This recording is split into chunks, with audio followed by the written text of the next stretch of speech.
They do this to assert dominance over their region. Maybe they're after the same resources. This is how big countries go to. They do it because they want to assert dominance. They're like, we're big meanies, and the other country are the big baddies. And as big meanies, we have to go against the big baddies. This is how it works.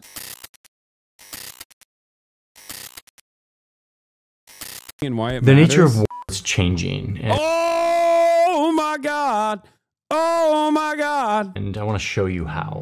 Conflict in Syria over the last decade. Countries are increasingly using a new way to fight one another, and it's remaking the entire globe in the process. I work at a hospital boarded by oh, I thought you meant I'm so used to talking about Lockheed Martin boarding hospitals that I didn't even read that you said boarded by Lockheed Martin and I hate it. I thought you meant I work at a hospital bombarded by Lockheed Martin and I hate it. There's a really important chart that shows this that I want to show you. This chart shows... I didn't even associate Lockheed Martin with like doing anything with a hospital beyond blowing it up. It's crazy. That's that good brand recognition. Shows all of the interstate conflicts over time, at least since World War II. Interstate just means wars fought between two countries. You'll notice that it's a pretty flat line. Some years there's just one or two conflicts, and some years there's no conflicts at all between countries. But if you pay attention to the world, that doesn't seem right. It certainly doesn't feel like the world is mostly at peace. And that's because this graph doesn't represent all the types of war that exist. For that, you have to stack on a different kind of war, like this. This is civil or intrastate. You can see that there's a lot more of those, but not as many as in the 90s. But now I want to show you what this graph looks like if we put on a different kind of, the kind of that we're talking about today. It looks like this. What we're looking at here is intrastate, so civil within a country, but that are internationalized, meaning they have external backing. The more common name for this is proxy. They used to be fairly rare, but look what's happened starting 15 years ago. There were over 25 proxies happening at one time in 2020. Now, these usually get talked about as civil. The Rwandan civil. Fuck is going, wait. What is happening right now? Is this attacking US aid? Like, what's going on? Am I crazy? How is he going to cook this back up to America had to do this? This is a dangerous subject matter for the CIA's very own. Even in his last video, he was in a CIA compound and portraying himself as Xi Jinping. I think that first shot was a threat. He was like, listen, I cut the end of that because I didn't want to show China dominating America in this Millennium Edition style incident. But if the US aid checks keep bouncing, I'm going to start pumping shit, dude. I'm going to start talking about American proxy around the globe.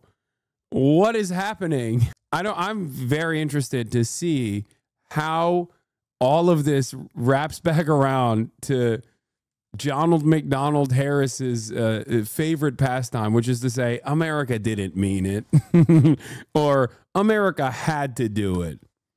The Syrian civil, the civil in Sudan, but these are not just civil. And that's what you can't really see by just looking at a graph.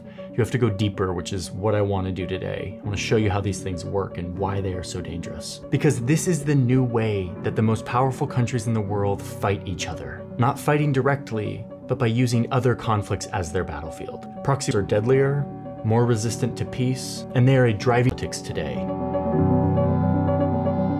So I want to explain to you what proxies are, how they work, why they're so deadly, and why they're on the rise. Is he getting CCP bills now? What is happening right now? What? Okay, all right. I just need him to cook. I need him to cook. What? Hey, how are you? Doing well. How are you doing? Thanks for taking the moment to chat. I've been talking to Jeremy Shapiro about proxies. He's got a lot of perspective on this. Worked in the U.S. government on that, and so there's some things that I can maybe allude to, and I can't really talk about how I know them. So Never don't mind. ask for sources on that one, I guess. Yeah. Okay, never mind. I spoke too soon. So before we get into proxies Spoke too in our soon. world today, I want to go into an imaginary world, a fake map that we've made up. How would you concisely define what a proxy is? I think it is when it is instrumentalized by outside parties to use it as a proxy for their external or larger dispute.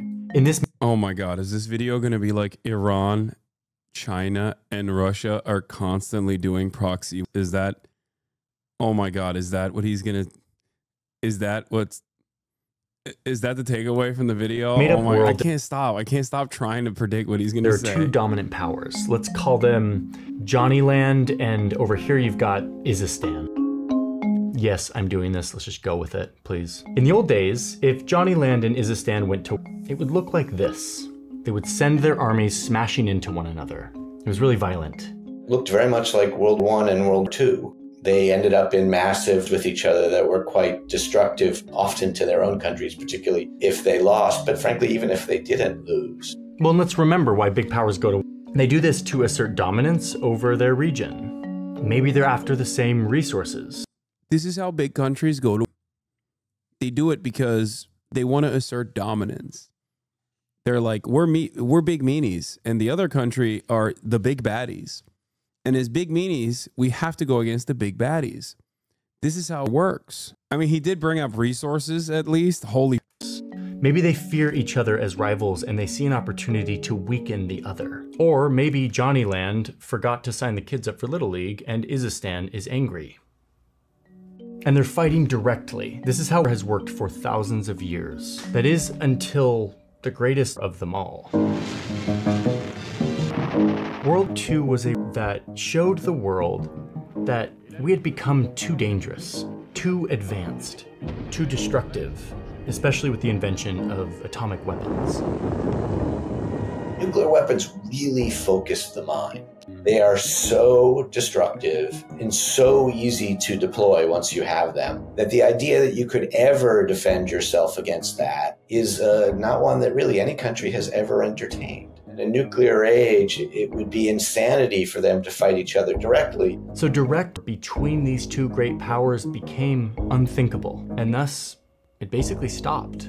This is a crazy thing. Like sometimes we forget that we live in a world where great powers don't fight each other directly. Something that they've always done. But that doesn't mean they don't fight each other. Before we continue about... Aren't you forgetting another country, Jonald? Did I fail to see in the map another country? I just feel like there's another country with nukes, Johnny. I guess to be fair, it's a extension of the United States of America. So it doesn't count as a separate country with separate nukes, maybe? I don't know. So they know that this ad sort of worked if this is interesting for you. Use the code Johnny Harris at checkout and you'll get 15% off your first eSIM data plan. Did he Thanks, show Saley, for Israel? sponsoring Did I today's miss video. it? Now let's get back to our story on how countries fight each other in the modern age. In the nature of countries, Why do I watch him? Because he's my favorite content creator. Are you kidding me? I love Johnny Harris. Donald McDonald Harris. still Shut up. extremely competitive and still looking for ways to harm each other, to get leverage on each other, to sort of win in geopolitical competition. Great powers still see each other as a threat. They still crave dominance over their region and over the world. Indirect ways of attacking each other, such as supporting proxies and civil, has become much more popular since nuclear weapons were invented.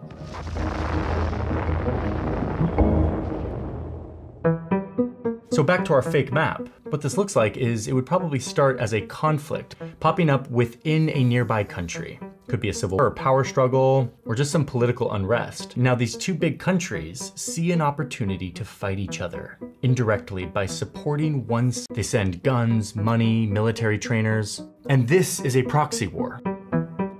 I wonder why he's just using Johnnyland versus Izistan when he could just always put America as Johnnyland, and Izistan is an interchangeable name for virtually every country that we've done this in. Because, like, if you're, look, I'm putting myself in the mindset of a Johnny Harris fan. I don't know a single damn thing, okay? I don't know anything. I only watch Johnny Harris videos.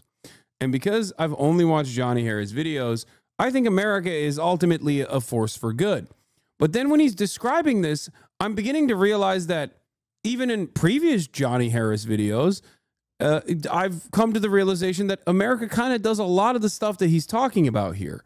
So it's hard for me as a Johnny Harris stan to not recognize that he's talking about America. Let's just keep going. The two sides fighting within the smaller country are the proxies, or sometimes referred to as clients, and the outside supporters are called patrons.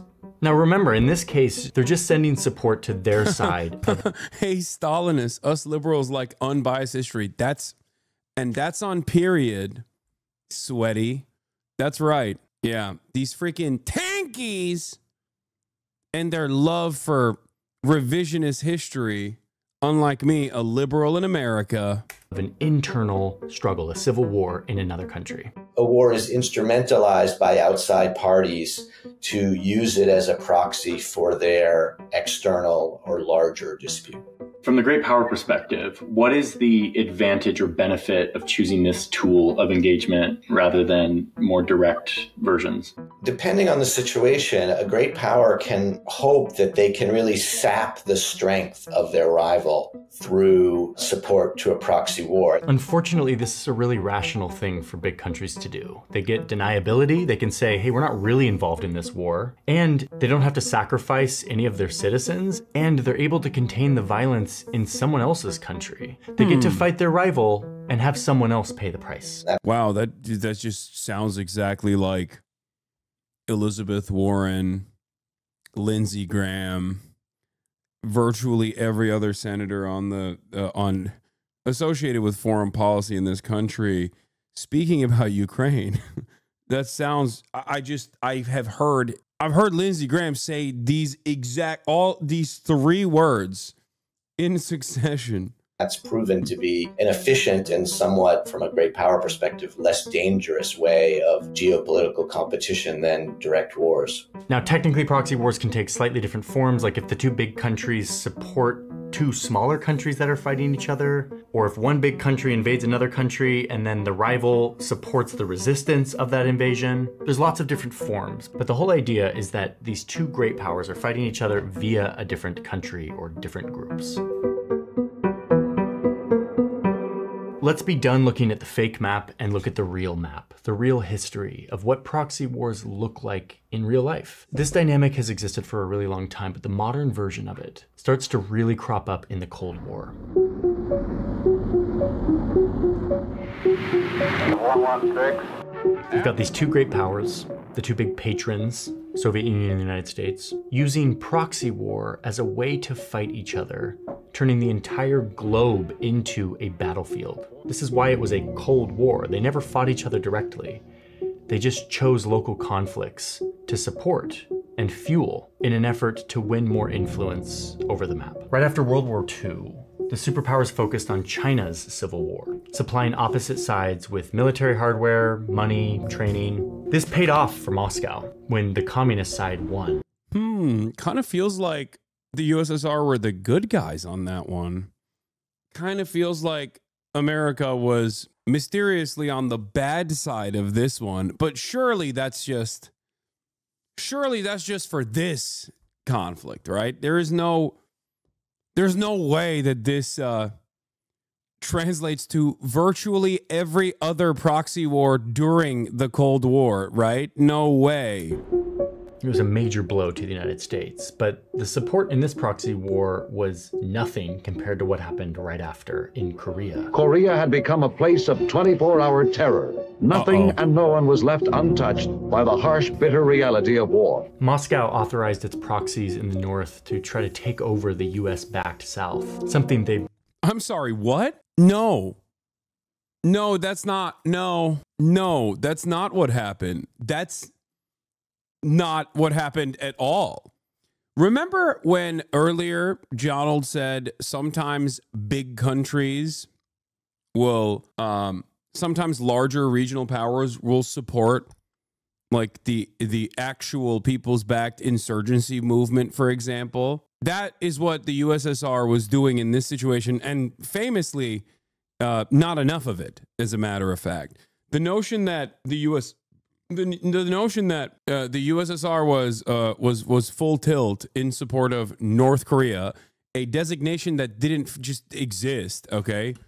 Just Korea versus Korea, I guess, is wrong. It's just completely incorrect. As a matter of fact, I'm going to tell you that everything that he's describing is technically correct if you swap the USSR for the United States of America. Yeah, that's how the Korean War began, except it wasn't the USSR, it was more China. What do you mean? North Korea did invade the South? What are we doing here? Okay. This is not assigning blame here, but KPA was the first to cross the border. Brother, if there wasn't real popular momentum and mobilization against the supposedly South, first of all, the South-North designation is not real. It's one that the United States invented and then the USSR obliged. That's number one. Okay. Number two, if there was this real anger and resentment from the Korean population against more Koreans in the North, and it wasn't the exact opposite situation, and that there wasn't, popular mobilization happening in South Korea, the South Korean government, alongside the U.S. military with its permanent occupation, would not have had to violently squash by killing tens of thousands of Koreans in the South, a made-up designation that America maintained in the most violent ways possible before doing genocide in what was then known as North Korea. And I'm not even just talking about the Jeju Island. Not assigning blame here, but the KPA was the first to cross the border. Okay. I'm going to come to your house and split it in half and then arm your neighbor. I'm going to come to your house, split it in half. What the hell is happening? I was not saying anything bad. Okay. First of all, I don't know what happened there. CIA, Donald McDonald, CIA split my stream in half. That's GPU for sure. No, the internet cuts in and out. I don't know what the frick is going on. Yeah, I'm going to come to your house, split it in half with weapons, and then I'm going to hurt your family members. If you come and try to defend your family members, I'm going to kill the forces that you bring in, and I'm going to say you invaded your house, the part of your house that I split, and then I'm going to come over there and kill everyone on the other side of the house. Is that justifiable? No, that's called being a serial killer, okay? I'm America in this situation. In this hypothetical scenario. It's not even a video game thing. Like, what are we talking about? I'm giving an analog, chat. Calm down. It's not like it's okay. You can still use analogies. I'm pretty sure you're allowed to still use analogies. Wanted to do, and we made a whole video about that relationship between Kim Il-sung and Joseph Stalin. The Soviets supported them with guns, money, fighter jets, and the US, which already had troops there, sent more. Way, way, way more, like almost 2 million. The Soviets fought back by fueling the North Korean invasion. And then China, who remember was supported by the Soviet Union, sent its army to join the fight too, turning the Korean peninsula into a battleground, not just between Koreans.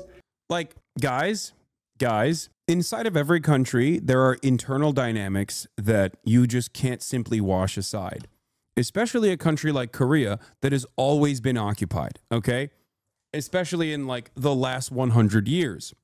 When you think about that, there are the forces that have a lot of motion and a lot of support from broad subsects of society, which would be the socialist-aligned, USSR-aligned forces. And then you have the holdovers from previous colonial, from the previous colonial development, whether it be the Japanese or after the Japanese colonial expansion into Korea, the United States. The United States carried over the same exact Japanese colonial forces that were dominating Korean society. The popular people's mobilization, on the other hand, was on the socialist side.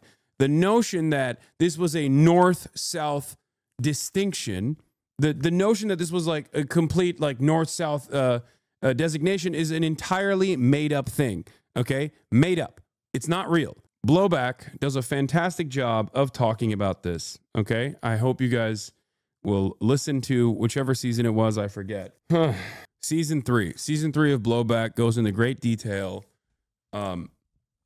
talking about the Korean War, also known as the Forgotten War. Probably a forgotten war because it was really bad. Like what we did, what the United States of America and the coalition...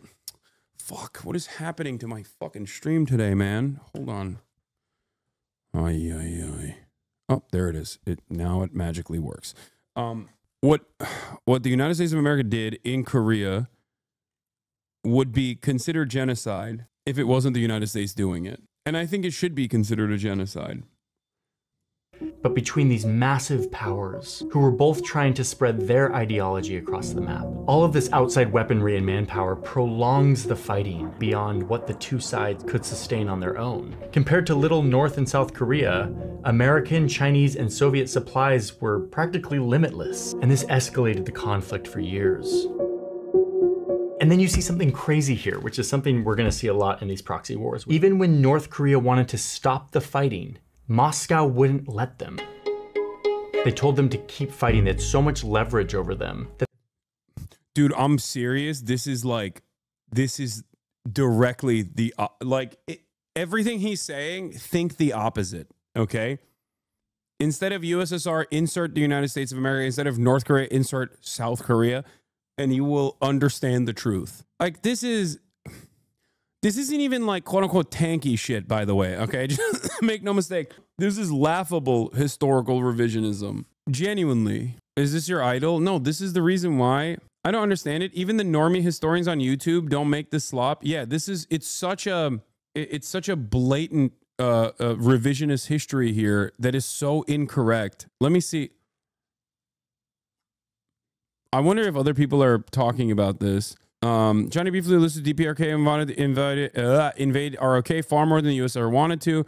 After your talks with Stalin, greenlit the invasion while Soviets had their own nukes and could protect themselves from backsplash. I feel like Johnny was incorrectly implying the Soviets were the driving force when they were not. The Soviets were not the driving force, 100%. Flat out inaccuracy. The US did not have troops in Korea at the start of the war. This was one of the initial issues for the Americans, lack of battle-ready units in the region. Johnny implies China was acting as a proxy to USSR in the Korean War. Reality is CCP and USSR had tense relations, and CCP was acting more on its own service than in the service of USSR. China counter-invaded the peninsula to ensure Americans didn't get a foothold directly on their own border. China is more of a third patron in this conflict than a third proxy.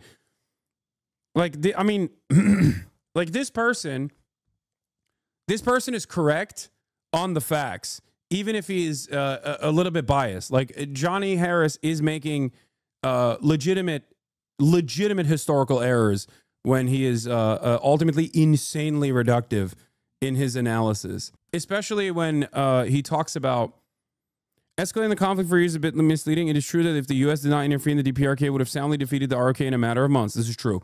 But U.S. and CCP involvement really only escalated things for about another year. From then on, it was basically a stalemate for another 2 years with an armistice agreement. Johnny says Stalin knew his side couldn't win, which is highly misleading given that at this point, the war, it had developed into a stalemate. Johnny's implying the DPRK was losing when in reality the situation was stabilized. Also remember, CCP is the main fighting force on the ground, and while Stalin has sway, USSR and China are both patrons. It's not a patron proxy relationship like USSR and DPRK. Johnny's implication that the Korean War destroyed the peninsula. Also, great powers could fight each other is honestly bullshit. DPRK and ROK had been begging to fight each other since the end of World War II. They both actively wanted great powers to intervene and help their side win. Korean War is a great example of a proxy war. It's not an example of great powers wanting to fight each other, so they use the third country's people and territory as collateral. I think that maybe because I'm biased, or maybe because my reading on this is different, but I think it was more so for regional security assurances from China, understandably so. The fucking American generals literally wanted to nuke Korea and China, for the record. Okay, that's legit. That is legitimate. That is a thing that they said. So for China, it was a matter of self-interest and self-preservation and security. For the United States of America, it was a proxy war. It was absolutely a proxy war because they wanted a foothold against the bulwark of socialist and Soviet regimes. That's what it was. They wanted to destabilize this country that was ripe for the picking after World War II, that was already that had been, I guess, liberated by one colonial force and a handover had happened to yet another colonial force, with the people, with a popular revolution that wanted a third option, which was full-blown sovereignty. It wasn't necessarily that the North Koreans were just in the North, and when you're in the North, you're like, I'm a Soviet. And then South Koreans in the South are like, I love capitalism and also America. That's not how this works at all. As a matter of fact, revolutionary sentiment was so fucking popular in South Korea that they had to massacre a shit ton of people. Massacres that the current Republic of Korea still denies, or at least shelters the population from the truth, like straight up. And there is historical record for this. It's not like this is a matter of debate. It's not a matter of interpretation. It's not a matter of debate. There is historical record for all of this. I agree 99% for this with this person. China was far more interested in party than yes, I agree that of course China was a far more interested party than the USSR, and Jono's claims there are silly. For the US, it was a proxy war, but it didn't take the US being there to make the RK government want to fight. The US enabled it to keep going, which the role Johnny is falsely attributing to the USSR. Yes, however, you have to understand, if you can comprehend that the current American government is an inherently violent force that must be overthrown, if there was a popular mobilization from virtually every American citizen against an authoritarian development under the Trump administration, like a Trump dictatorship, then would you side with the superpower that funds the Trump dictatorship, or would you side with the people's mobilization? That's the question. Put yourself in the shoes of the average Korean in that regard, and you would obviously and understandably side with the revolutionary forces rather than the people that had made out through collaboration with the Japanese colonialists at the time that wanted to maintain that same exact structure of control. Ironically, a very similar dynamic exists in China as well, with the nationalists versus the Maoists. The Maoists in that regard wanted to overthrow the pre-existing hierarchy. The nationalists wanted to maintain the pre-existing hierarchy of land ownership. This is precisely the reason why Maoists were able to literally turn the peasants against the nationalist forces, even if they initially had started off on the side of the nationalist forces. The spiritual atom bomb of Maoism, if you will. That's what that is. It's unlocking the potential and the revolutionary sentiment captured within the hearts of every fucking peasant, every person that had all to gain from collective land ownership. This is a very, I mean, albeit reductive, but a very similar through line throughout history. That's it. That's why we talk about capitalism versus communism, socialism. Syngman Rhee was quite literally constantly massacring his own people nonstop. Bodo League massacre, Jeju Island massacre, hundreds of thousands of South Koreans butchered by the U.S.-backed fascist dictatorship just for having leftist sympathies. The North Koreans were fully justified in trying to liberate their own countrymen from that lunatic. Exactly. Like, the only aspect of a proxy in this regard would absolutely be the United States. And it doesn't fit the same purpose if you think about it, like China or the USSR, two countries that have been absolutely fucking devastated by World War II at this point, because that's something that you're not thinking of, right? The United States of America is coming off World War II like fucking heroes. They got nothing, right? Hold on, I gotta text Vivian real quick because I'm spitting over here. Hold on. These countries do not have enough manpower, enough firepower, enough like they don't have anything at this point. They're trying to rebuild, okay? They're trying to rebuild. They're trying to become nation states with industry. And so, of course, they, like, you know, criticizing Stalin aside, they don't have enough motion. They don't have enough manpower to be like, all right, time to fucking go against America. The dudes who just dropped 2 fucking atom bombs on Japan, right? They have the big bad. They have the big bomb. Let's just go duke it out with them now. Like, they didn't have that. They didn't have the capacity to do that. I would go so far as say that, like, early on, Stalin Stalin is always seen as like presented as like a monstrous piece of shit, ironically enough, but he was way more fucking restrained and maybe even delusional in terms of like, oh, the West certainly will not turn on us. And even if they did, what the fuck do we have to be able to fight back against them? That is, of course, because of the 20 million death toll. It's not something that you can just like easily cast aside. Hold on. Okay. I'll just keep this running. They continued to fight. While Joseph Stalin, the Soviet leader, even knew his side couldn't win, but he directed them to keep fighting because he wanted to, quote, draw out the war to shake up the Truman regime in America and harm the military prestige of the Anglo. Yeah, this is so bad that like the average YouTube pop historian would literally rip this entire part up. Like, this is just so wrong. Like, the primary party involved in here is not the USSR. And I hope people understand where I'm coming from when I talk about like leftist movements in Korea versus people who wanted to maintain the same power structure that existed under the Japanese colonies. 49 replies to this. Agreed. They both actively wanted great powers to intervene and help their side win. Yeah, that's part of the problem. Locals wanted the intervention. That's why they accept help. Yeah, local powers. No, local powers cannot be the fucking corrupt autocratic government that is maintained by people who sucked up to the previous fucking colonialists. Like, you can't. That's not the same as like a popular revolutionary resistance movement that wanted full-blown sovereignty. Like, that's the difference here.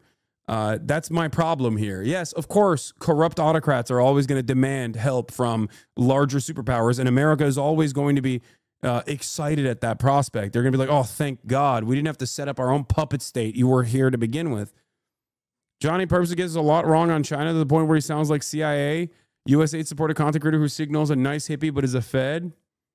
The U.S. helped when it was pretty clear South Korea was going to lose. China was getting accidentally bombed at their borders, and Mao kept warning U.S. not to pass the 38th parallel or they'd intervene. Base. Johnny's obviously biased on Korea War. Might be influenced by some irresponsible history inventors. Okay. Thank you. You beat me to it. As a military historian and also being a retired U.S. Army soldier, all I could do is shake my head at all the misleading and inaccurate information. Yeah. Even his comment section is calling him out. Yeah, because he makes really good videos, like really good edited videos. And because he makes really good edited videos, a lot of people, myself included, enjoy said really good edited videos. And in the process, we expect those really good edited videos to be, you know, fucking not garbanzo. Hold on. All right. Let's I'm gonna have Vivian on now. Sorry for going on a whole bunch of different tangents here. Okay.